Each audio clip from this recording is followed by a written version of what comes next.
मैं बहुत खूबसूरत लड़की थी। मेरा शौहर मुझ पर बहुत शक करता था। ससुराल वालों ने मेरे शौहर को मशवरा दिया कि वो मुझे गंजा कर दे, मेरा सर मंडवा दे। ससुराल वाले मुझे कभी घर से बाहर ना जाने देते। मैं शौहर को यकीन दिलाती कि मैं सिर्फ आपकी अमानत हूँ, लेकिन कोई मुझ पर भरोसा ना करता। आज मेरे ससुराल वालों ने घर में नाई बुलाया और मुझे जबरदस्ती पकड़कर गंजा करवा दिया। मेरी शादी एक निहायत हैंडसम अमीर सादे से हुई थी। मेरा शौहर बिल्कुल मेरे सपनों के शहजादे जैसा था। मैं उस्मा, एक हसीन और जमील मगर गरीब लड़की। मुझे कोई भी एक बार नजर उठाकर देख लेता तो मुड़कर जरूर देखता। मेरी अम्मी ने हमेशा यही कहा था कि तुम्हें कोई शहजादा ही ब्याने आएगा। इनकी बात सुनकर मैं हंस कर कहती, अम्मी, इन टूटी फूटी गलियों में, इन कच्चे खस्ता हाल मकानों में लड़कियों को ब्याने शहजादे नहीं बल्कि पक्की उम्र के मर्द आते हैं, जो अपनी जिंदगी को रंगीन बनाने के लिए औरत के ख्वाबों के सारे रंग चुरा लेते हैं। सारी हकीकत जानने के बावजूद भी कहीं ना कहीं कोई उम्मीद तो थी ही दिल में। तभी तो चुपके चुपके किसी राजकुमार के सपने देखने लगी थी। अलग ही करनी ये हुई कि कोई रिश्ते वाली शकीला वो न जाने शहजादा कहाँ से पकड़ लाई। मेरे लिए रिश्ता लाया गया, बात पकी हुई और मैं रुखसत होकर अपने शौहर के घर आ गई। मेरा शौहर हसीन भी था और अमीर भी। इन्हीं दो चीजों की मैंने हमेशा ख्वाहिश की थी, मगर मुझे मालूम ही नहीं था कि खुशगवार जिंदगी गुजारने के लिए मर्द में एक तीसरी चीज भी होनी चाहिए, वो है इतबार। लेकिन जब पता चला तब तक बहुत देर हो चुकी थी। मैं खूबसूरती की मूरत दुल्हन बनी बैठी थी। मैंने हमेशा अपने हुस्न पर बहुत मान किया था, मगर मैं नहीं जानती थी कि यही हुस्न मेरा इम्तिहान बन जाएगा। मेरा शौहर कमरे में दाखिल हुआ, वो पूरे कमरे के चक्कर काटता रहा। इसकी वजह मैं समझने से कासिर थी। फिर वो मेरे पास आकर बैठा और बोला, उस्मा, तुम तो बहुत हसीन हो। अपने शौहर की बात सुनकर मैं मुकम्मल तौर पर खुश भी ना हो पाई थी कि इसकी अगली बात सुनकर मेरे पैरों तले से जमीन निकल गई। वो बोला, तुम जानती हो मुझे हसीन चेहरों से बहुत नफरत है। चलो उठो, मुंह धोकर आओ, ये मेकअप उतार कर आओ अपने चेहरे से। मैं बाथरूम में जाकर बहुत रोई, इतना रोई कि आंखें सूज गई थी। जब मैं बाहर आई तो मेरा शौहर मेरा ही मुंतजिर था। उठकर मेरे पास आया, मेरी थोड़ी हाथ में पकड़कर चेहरा उठाया और बोला, बहुत रो कर आई हो तुम, लगता है पीछे रह जाने वाले आज ना बहुत याद आ रहे हैं। तो इसकी बात सुनकर मैं गुम हो गई थी। मैं अपनी सफाई में कुछ ना बोली थी। फिर ये तो मामूल ही बन गया। मेरा शौहर सारा दिन मुझ में ऐब तलाश करता रहता। जब वो ऑफिस जाता तो रेहान की खालाजाद कजन आमना मेरे पीछे पड़ी रहती। रेहान ने मेरे सजने संवरने पर पाबंदी लगा दी थी, लेकिन मुझे सजने का बहुत शौक था। जैसे ही मेरा शौहर ऑफिस जाता मैं खूब तैयार होती। मेरी सास भी मेरे शौक पर मुस्कुरा देती, लेकिन आमना मुझे बड़ी अजीब सी नजरों से देखती रहती। मैं भी इसे जिलाने की खातिर खूब गहरे रंग के कपड़े पहनकर इसके सामने आती। एक दिन मैं मामूल के मुताबिक तैयार हो रही थी कि रेहान ऑफिस से जल्दी लौट आए। मेरे तो औसान ही खता हो गए। मुझे यूं सजा सवरा देखकर रेहान तो जैसे पागल ही हो गया था। इसने पूरे घर की तलाशी ली, किचन, बाथरूम, स्टोर रूम, यहाँ तक कि छत भी देख ली। फिर हमारे बेडरूम में घुसकर बेड के नीचे दरवाजों के पीछे कुछ तलाशते रहे। मैंने तंग आकर पूछ ही लिया कि किस चीज को ढूंढ रहे हैं। वो चला कर बोले, तुम्हारे आशना को। इनकी बात सुनकर मैं तो ढहस सी गई। मुझे तब समझ में आई कि वो ऐसी बहकी बहकी बातें हरकतें क्यों करते हैं। इन्हें तो शक की बीमारी थी। मैंने आमना की जानिब देखा तो बड़े मजे से मुस्कुरा रही थी। मैं जान गई थी कि इन सब के पीछे आमना का हाथ लाजमी है। मैंने रो रो कर इन्हें अपनी शराफत का यकीन दिलाया, मगर वो मेरी एक ना सुनते। वो अक्सर मुझे कहते थे कि तुम तो इतनी हसीन हो, न जाने कितनों को पीछे लगाया होगा। यानी मेरा हुस्न ही मेरी सजा था। अगर मैं एक आम सी सूरत की लड़की होती तो शायद रेहान मुझ पर कभी शक ना करते। रेहान ने मेरे लंबे नाखून कटवा दिए। मुझे सिर्फ 2 रंग पहनने की इजाजत थी, सफेद और सियाह। मेरे सजने संवरने से लेकर ढंग के कपड़े पहने ओढ़ने तक पाबंदी लग चुकी थी। मैं छुपके छुपके रोती रहती। अम्मी का घर, पुराना मोहल्ले सब बहुत याद आता था, लेकिन मैंने भी कसम खा रखी थी कि अपने शौहर को अपनी बेगुनाही का यकीन दिलाकर ही रहूंगी। मैंने खुद को रेहान के रंग में ढाल लिया था। हमारी शादी के बाद से इतने अजीब वाकयात हुए थे कि हम एक दूसरे को समझ ही ना सके। मुझे रेहान की रूटीन के बारे में कुछ भी मालूम नहीं था। वो किधर जाता है, कहाँ रहता है, 2-2 दिन तक घर क्यों नहीं आता, फिर अचानक से आकर मुझ पर हमला क्यों कर देता है, आमना मुझसे इतनी नफरत क्यों करती है, मुझे कुछ भी तो मालूम नहीं था। एक दिन रेहान को घर से गए हुए तीसरा दिन था। मैं इनके लिए परेशान भी रही थी जब अचानक इसका एक दोस्त हमारे घर आ गया। इसने मुझे दरवाजे पर ही बता दिया था कि रेहान ने आपके लिए एक पैगाम भेजा है। मैंने इसको घर बुला लिया और आमना ने मुझे कहा कि मैं रेहान का पैगाम सुनूं। तब तक वो चाय बना देगी। मैंने दिल ही दिल में शुक्र अदा किया कि आमना को मुझ पर रहम तो आया। हम दोनों सोफे पर बैठ के देखते ही देखते रेहान के दोस्त ने मेरा हाथ पकड़ लिया और दस्ते दराजी करने की कोशिश करने लगा। मैंने आमना को मदद के लिए आवाजें दी मगर वो ना आई।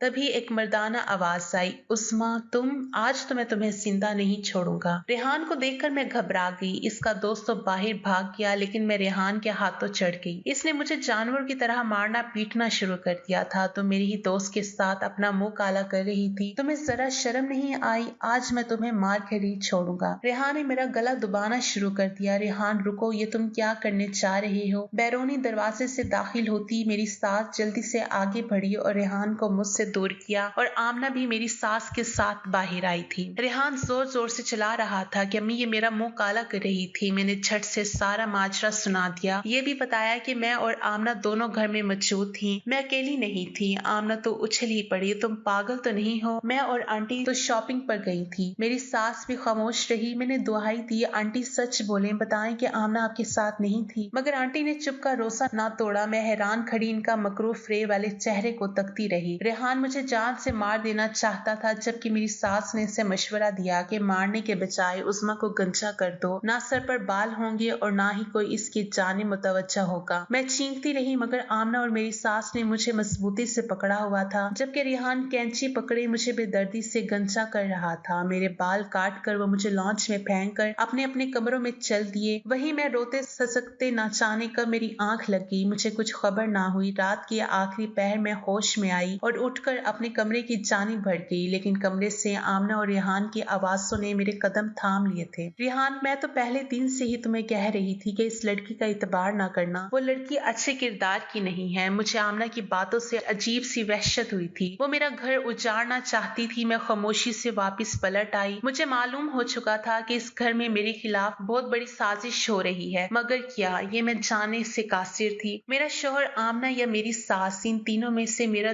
दुश्मन कौन था? मैंने इनके मकरूफ रेब चेहरों से निकाब हटाने का फैसला कर लिया था। मैं रेहान पर कड़ी नजर रखने लगी थी लेकिन कोई सबूत मेरे हाथ ही नहीं लगता था। मैं शदीद ज़हनी उलझन में थी। आईना देखती तो ऐसा लगता जैसे मैं पागल खाने से भागी हुई हूँ। सर मुड़ा हुआ है, चेहरे पर जगह जगह जख्मों के निशान। मैं सारा दिन रोती और अल्लाह से मदद मांगती रही। एक दिन मेरी सास और आमना दोनों शॉपिंग पर गई हुई थी। इनके चाहते ही मैं इनके कमरों की तलाशी लेने के लिए बढ़ी मगर दोनों के रूम्स लॉक थे। मुझे शदीद मायूसी हुई लेकिन मैंने हिम्मत नहीं हारी। मैं अपने रूम में आकर हर चीज का मुख्तलिफ जाविये से जायजा लेने लगी। कपड़ों की अलमारियां तक मैंने खाली कर डाली थी। तिजोरियों को ताले लगे हुए थे। दीवार पे लगे फ्रेम को उतार उतार कर देख रही थी जब एक बड़े से फ्रेम के पीछे से मेरी सास की तस्वीर निकली। वो इनकी जवानी के दिनों की तस्वीर थी। हाथ में नन्हा सा बच्चा था लेकिन वो किसी मर्द के साथ खड़ी थी मगर ये मर्द तो रेहान के वालिद नहीं थे। लाउंज में मेरी सास की तस्वीर जिस मर्द के साथ लगी थी वो तो कोई और था। इस तस्वीर के अंदर जरूर कोई ना कोई राज होगा। मुझे लगा कि मैंने वो तस्वीर नहीं कोई बहुत बड़ा सुराग ढूंढ निकाला है। सब कुछ वैसा ही करके मैंने फ्रेम सेट किया और खुद को नॉर्मल जाहिर करने लगी। रेहान हस्बे मामूल घर दाखिल हुआ और हर चीज की तलाशी लेने लगा। इसने मुझसे मोबाइल तक छीन लिया था। वो मेरा ख्वाबों का शहजादा था मगर अब मुझे इसके वजूद से नफरत हो गई थी। वो मेरे पास आकर बैठता तो मेरा सांस रुकने लगता था। बज़ाहिर तो सब कुछ नॉर्मल था। एक शौहर जो शकी था, शक में बीवी पर कभी कभार हाथ भी उठा लेता था। एक माँ और इसकी बहन की बेटी जो अपने काम से काम रखती मगर सब कुछ इतना भी नॉर्मल नहीं था जितना नजर आता था। पर्दे के पीछे बहुत से राज छुपे हुए थे। यूं ही एक रात रेहान को फिर से शक का दौरा चढ़ा था। इसने मुझे मार पीट कर कमरे से निकाल दिया था। मैं लॉन्च में सोफे पर आकर लेट गई। आधी रात गुजरी होगी जब मैंने आमना को अपने कमरे से निकलकर रेहान के कमरे की जानिब बढ़ते देखा था। इस रात मुझ पर यह इंकशाफ हुआ था कि आमना मेरी और रेहान की लड़ाई के बाद इसके नजदीक होने की कोशिश करती है लेकिन वो आमना से ज्यादा खुलकर बात नहीं करता था। आमना के चाहते ही मैं भी दरवाजे से चिपक कर खड़ी हो गई। अंदर से रेहान और आमना की आवाजें आ रही थी। रेहान, इस उज़्मा को कब ठिकाने लगाओगे? तलाक दो, इसको जान छुड़वा लो इस बद किरदार लड़की से। आमना, तुम नहीं जानती मेरे लिए सब इतना आसान नहीं है। मैं उज़्मा को ऐसे नहीं छोड़ सकता। वो बद किरदार है, ये मानने को मेरा दिल नहीं मानता। रेहान का जवाब सुनकर मेरी आंखों में नमी उतर आई थी। आमना ने कहा, हाँ गुजारो फिर जिंदगी अपनी एक बेवफा लड़की के साथ ताकि तुम्हारा किस्सा फिर से दोहराया जाए, एक नए रेहान को जन्म दिया जाए। आमना का लहजा जहर में डूबा हुआ था। मुझे नफरत है दुनिया की हर हर औरत से, निकल जाओ मेरे कमरे से, नहीं तो मैं कुछ गलत कर बैठूंगा। रेहान की आवाज में जुनून ही जुनून था। आमना कमरे से बाहर आई तो मैं दरवाजे की ओर छुप गई। कमरे से चीजों के टूटने की आवाजें आने लगी थी। मैंने उस वक्त कमरे में जाना मुनासिब नहीं समझा। रेहान की जुनूनी आवाजें मुझे बेचैन कर रही थी। मुझसे मजीद खड़ा नहीं हुआ गया तो मैं अपनी सास के कमरे की जानिब बढ़ गई थी। इनके कमरे से भी आवाजें आ रही थी। जी सेठ साहब, जो बोया था वही काट रही हूँ। बस काटते काटते हाथ लहू लहान हो गए हैं और दिल छलनी छलनी, एक पल भी सुकून का मयसर नहीं है। रेहान की हालत रोज ब रोज बिगड़ती जा रही है। आमना ही है जो इसे संभाले हुए है। मुझे तो लगता है कि अगर आमना यहाँ मेरे पास ना होती तो अब तक रेहान मेरे खून से अपने हाथ रंग चुका होता। अपनी सास की बातें सुनकर मैं शदीद खौफ में मुब्तला हो गई। मैं जल्दी से सोफे पर डहस सी गई। अगली सुबह हवेली में अजीबो गरीब सरगर्मियां हो रही थी। मैं डरी सहमी एक एक चीज को गौर से परख रही थी। सारा दिन हवेली में खौफ नाचता रहा था। शाम हुई तो मैं तीसरी मंजिल की छत पर चली गई। यहाँ मैं पहले भी कई बार आई थी, लेकिन आज मुख्तलिफ जाविये से हर चीज का जायजा ले रही थी। तभी किसी के चीखने चलाने की आवाजें आने लगी। वो आवाजें नीचे लॉन्च से आ रही थी। वो रेहान ही था। चलो शुक्र मैं इधर थी, वरना आज फिर मेरी दुर्गत बनती। अब तो मेरी सास की भी चीखने की आवाजें आने लगी थी। मैं जल्दी से नीचे आई, लेकिन अब सब कुछ नॉर्मल हो चुका था। मैं वो रूम में आकर बैठ गई। मुझे शदीद रोना आ रहा था, लेकिन रेहान की मौजूदगी में रो ना सकी। वो बड़े मजे से टीवी देख रहा था। रेहान का मोबाइल बचा। वो कॉल पर किसी के साथ बात कर रहा था कि अचानक परेशानी के आले में बाहर की जानिब भागा। मैंने खिड़की से इसे गाड़ी में बैठकर घर से जाते हुए देखा। मैंने जल्दी से अलमारी खोली। अलमारी में सबसे पहले जिस चीज पर मेरी नजर पड़ी वो रेहान का शनाख्ती कार्ड था। मगर ये क्या, शनाख्ती कार्ड रेहान का था, शक्ल भी इसी की थी, मगर वहाँ दर्ज नाम शहरयार अंजुम था। यानी रेहान ने अपना असली नाम भी मुझसे छुपा कर रखा था। वो ऐसा क्यों कर रहा था ये मैं नहीं जानती थी। रेहान की अलमारी पैसों से भरी पड़ी थी। इसके अलावा मुझे और कोई सुराग ना मिला। मैं इतना तो जान गई थी कि रेहान, आमना और मेरी सास फ्रॉड है, लेकिन इनकी हकीकत मुझसे अब तक छुपी हुई थी। इन सब के सामने मैं लाचार मस्कीन थी, जिससे इनको कोई खतरा नहीं था, मगर वो नहीं जानते थे कि असल खतरा ही मैं हूँ। मैंने इनको बेनिकाब करने के लिए हर हद से गुजरने का फैसला किया था। मुझे अपनी जान की परवाह नहीं थी। रात जब शेफ खाना बना कर चला गया तो मेरे खाने में नींद की गोलियां डाल दी।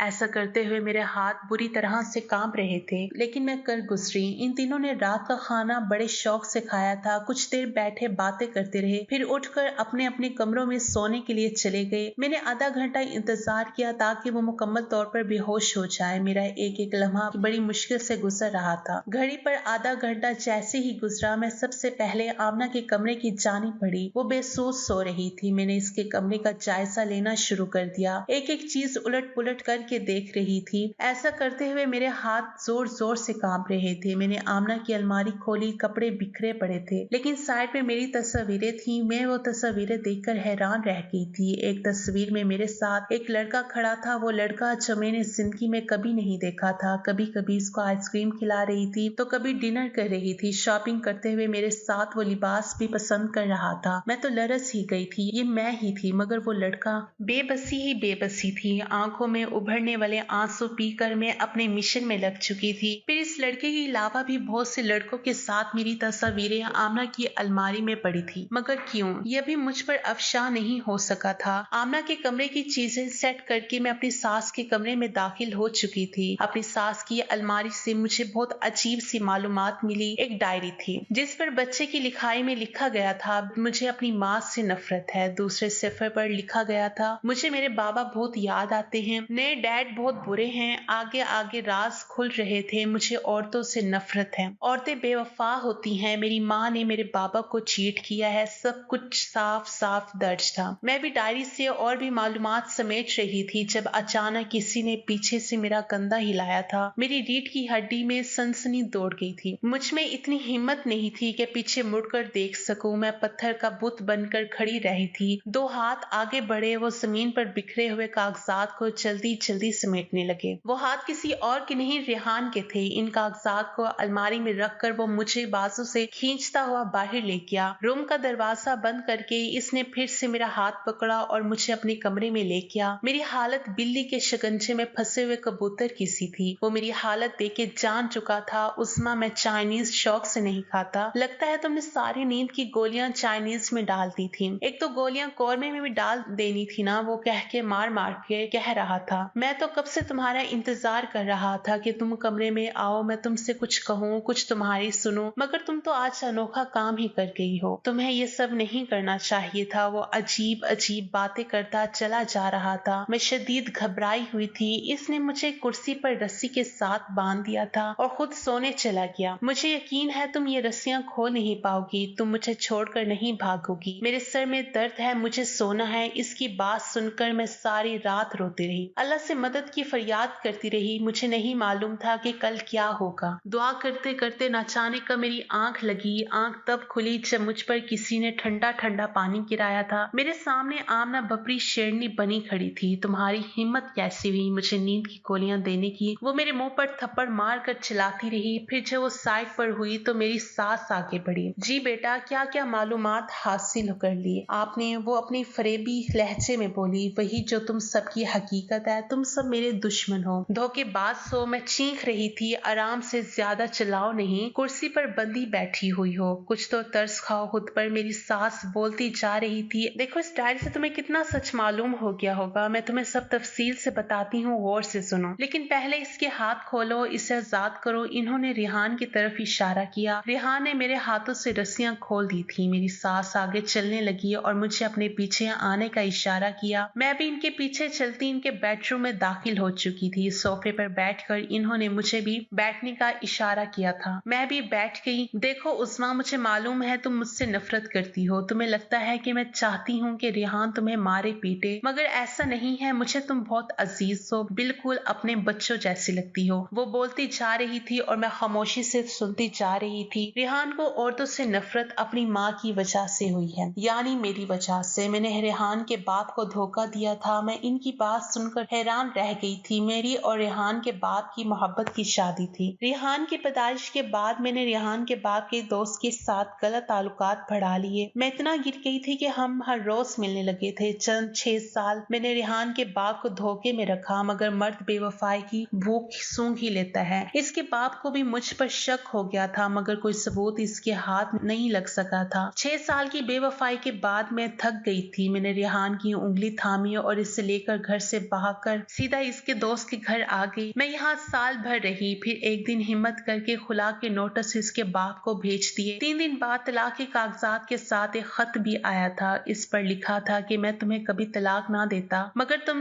ये जो हराम और गुनाह की जिंदगी गुजार रही हो, ये मुझे गवारा नहीं। अब जिसके साथ भागी हो शादी भी कर लेना। मैंने इद्दत पूरी की और शादी कर ली। न जाने वो खत कैसे रिहान के हाथ लग गया था। इसने वो खत पढ़ लिया। बाप के अल्फाज इसके जहन में बैठ गए थे। वो मुझे अक्सर कहता था कि आप गुनाह की जिंदगी गुजार रही हैं, आपने मेरे बाप को धोखा दिया है। जैसे जैसे वो बड़ा होता गया, इसका जुनून बढ़ता चला गया। वो तो मेरी शक्ल भी देखना नहीं चाहता था। डॉक्टर्स ने बताया कि किसी की जान भी ले सकता है, इसलिए मैंने इसके सुतेले बाप यानी सेठ साहब को अमेरिका भेज दिया था। रिहान का असली नाम तो शहरयार अंजुम था, मगर इसने अपना नाम भी बदल लिया था। कहता है इस नाम से तो मेरा बाप पुकारता है, आप मत पुकारो। मेरी सास बताती जा रही थी और रोती जा रही थी। इसकी बिगड़ती हालत के पेश नजर में आमना को यहाँ ले आई। आमना और रिहान की खूब दोस्ती है। अगर आमना ना होती तो मैं अब तक जिंदा ना होती। और जहाँ तक बात है तुम्हारा सर मंडवाने की, वो मैंने तुम्हारी जान बचाने के लिए ये सब किया था, नहीं तो रिहान तुम्हें जान से मार देता। मैं जानती हूँ अपने रिहान को। मेरी सास खामोश हुई तो मैं बोली, और वो जो मेरी नकली तस्वीरें बनाई गई हैं तरह तरह के लड़कों के साथ, वो। मेरी सास मेरी बात सुनकर हैरान रह गई। कौन सी तस्वीर? वही जो आमना की अलमारी में पड़ी है। मैंने गुस्से से कहा, ऐसी तो कोई तस्वीर है ही नहीं। मुझे मालूम हो चुका था कि ये आमना की ही चाल है। मेरी सास ने आमना को बुलाकर पूछा तो वो साफ मुकर गई थी। सब कुछ वासे हो चुका था। ये सब किया धरा आमना का था, लेकिन मेरी सास की आंखों पर इसकी मोहब्बत की पट्टी बंधी हुई थी। जहाँ तक तुम्हारी बात है उस्मा, तो तुम्हारी शादी इसलिए रिहान से की थी कि तुम बहुत मासूम हो और हसीन हो। मुझे लगा था कि मेरा रिहान तुम्हें पाकर खुश हो जाएगा, मगर हालात मजीद बिगड़ गए। पता नहीं ऐसा क्यों हुआ। मेरी सास सब कुछ बताकर सोफे से उठकर बाहर निकल गई थी। मुझे रिहान पर बड़ा प्यार आया था। वो तो इस सब में बेकसूर था। अब सब कुछ मेरी आंखों के सामने था। बस ये सब मैं रिहान और मेरी सास को दिखाना चाहती थी। सारा दिन अब सब अपने अपने कमरों में खामोश बैठे थे। मैं लॉन्च में बैठी रही। रात सब खाना खाकर अपने अपने कमरों में चल दिए। मैं सोफे पर लेट गई। मुझे यकीन था कि आज आमना फिर रिहान के पास जाएगी, लेकिन वो नहीं गई। यूं ही 3 रातें मैंने लॉन्च के सोफे पर ही गुजार दी। आखिरकार चौथी रात मैंने आमना को रिहान के कमरे की जानिब जाते देखा। मैं खामोशी से उठी और अपनी सास के कमरे की जानिब बढ़ गई और इनको मैंने अपने साथ चलने को कहा। वो हैरानगी से मेरे साथ चल पड़ी। मैंने इन्हें खामोश रहने को कहा था। मैं इन्हें अपने बेडरूम के पास ले गई। मैं नहीं जानती थी कि आमना मेरी सास के खिलाफ आज कुछ बोलेगी या नहीं। आमना रिहान से कह रही थी, रिहान मेरी बात का यकीन करो, खाला ने अपने जैसे ही बद किरदार लड़की तुम्हारे लिए चुनी है ताकि तुम सारी जिंदगी इसका ध्यान करके गुजार दो और वो अपने शौहर के पास जाकर हंसी खुशी जिंदगी बसर करने लगी। वो मेरी खाला है, मैं अच्छी तरह इनकी नीयत को जानती हूँ। तुम इससे तलाक देकर मुझसे शादी कर लो, हम दोनों मिलकर खाला से तुम्हारा बदला लेंगे। और वो तस्वीर जो मैं तुम्हें अक्सर ला कर दिखाती हूँ, क्या ये सबूत कम है? मैंने अपनी सास की तरफ देखा, वो रो रही थी। मुझे नहीं मालूम था कि डाइन तो आमना है। हम दोनों कुछ भी कहे बगैर पलट गए। सुबह जैसे ही रेहान ऑफिस गए, मेरी सास ने आमना को अपने पास बुलाया। वो हमेशा की तरह मेरी सास से चिपक रही थी, खाला खाला कर रही थी। मेरी सास ने इसके मुंह पर जोरदार तमाचा मारा। वो हैरान थी। इन्होंने बस इतना ही कहा कि वो सब कुछ सुन चुकी हैं। इसके बाद उन्होंने आमना को धक्के देकर घर से निकाल दिया था। रिहान को भी मेरी सास ने आमना की सारी असलियत बता दी थी। ये भी बता दिया कि वो तस्वीरें नकली हैं, क्योंकि मैं तो एक गरीब घराने से ताल्लुक रखती हूँ। मैं कहाँ इतने महंगे महंगे होटलों में घूमती फिरती। रेहान ने दिल से इतराफ किया कि इन्हें मेरी पाक दामनी पर पूरा यकीन है। ये इनका नफ्सियाती मसला ही है जिसकी वजह से वो मेरे साथ बुरा सलूक करते थे। एक तो बचपन का गम, फिर 5 साल से आमना जैसे दोस्त का साथ। इनका मसला और बढ़ गया था। हमने नफ्सियाती डॉक्टर से इनका इलाज करवाने का सोचा। अब मेरी शादी को 2 साल हो चुके हैं। रेहान निहायत अच्छे और ख्याल रखने वाले शौहर साबित हो रहे हैं। मेरी जिंदगी जन्नत बनती जा रही है। अब कभी कभार रेहान को शक का दौरा पड़ जाता है, लेकिन फिर बाद में वो मुझसे माफी मांग लेते हैं। इनका इलाज चल रहा है। उम्मीद है एक न एक दिन सब बेहतर हो जाएगा। अगर आपको हमारी कहानी पसंद आई है तो इसे लाइक करें, शेयर करें और हमारे चैनल को सब्सक्राइब करें। अगली कहानी तक के लिए इजाजत दीजिए। अल्लाह हाफिज।